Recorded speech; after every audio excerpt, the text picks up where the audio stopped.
नमस्कार, मी पंजाब डक. आज आहे 18 मार्च 2026 आणि मी माझ्या शेतात आहे आणि या ठिकाणी आमचं हरभरा काढल्यानं आता या ठिकाणी पाळी देखील चालू आहे.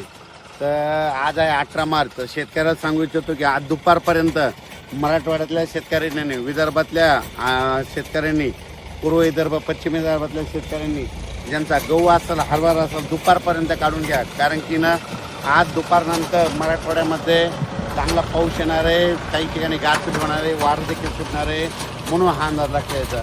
मग सांगायचं झालं तर विदर्भ मराठवाड्यामध्ये दुपारनंतर चांगलं पावसाचं वातावरण तयार होणार आहे. काही काही ठिकाणी पाऊस देखील सुरू होणार आहे रात्रीपर्यंत. म्हणजे आज 18, 19, 20 आणखीन 3 दिवस राज्यामध्ये पावसाचं वातावरण तयार होणार आहे, म्हणून हा अंदाज आपल्या मराठवाड्यातल्या आणि विदर्भातल्या सर्व शेतकऱ्यांना लक्षात यायचा. ज्यांचा कोणाचा हरभरा असेल, गहू असेल, कांदा असेल, तुम्ही काढून झाकून ठेवा. कारण की आणखीन राज्यामध्ये 3 दिवस म्हणजे मराठवाड्यात आणि विदर्भात आणखीन 3 दिवस वातावरण खराब राहणार आहे, म्हणून हा अंदाज लक्षात यायचा.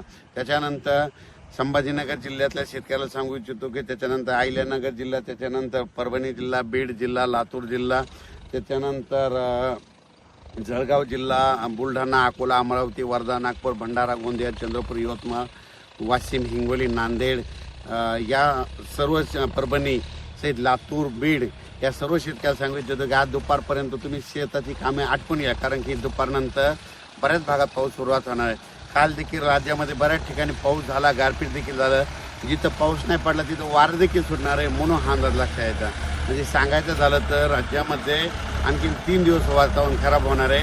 त्याच्यामध्ये विदर्भ मराठवाड्यामधल्या सर्व शेतकऱ्यांनी हा अंदाज लक्षात घ्यायचा आणि आपण आपल्या पिकाची काळजी घ्यायची.